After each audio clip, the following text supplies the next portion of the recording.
everyone. So my mom, she is super tired of cleaning up the bird nests that the birds make in our reefs.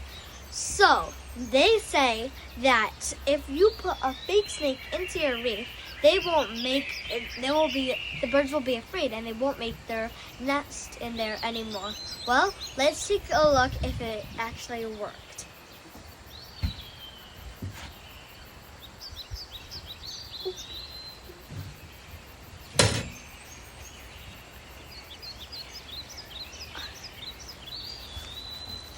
Apparently, they built the nest right on top of the snakehead. Okay, so our fake snake is right here, and their nest is like right next to it. So, turns out, I guess it doesn't work.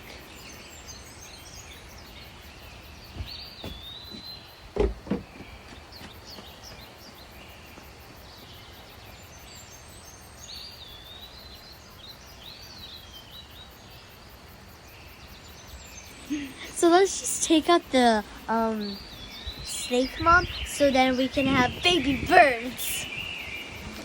Okay, so don't go out, don't do this. You're just wasting your money.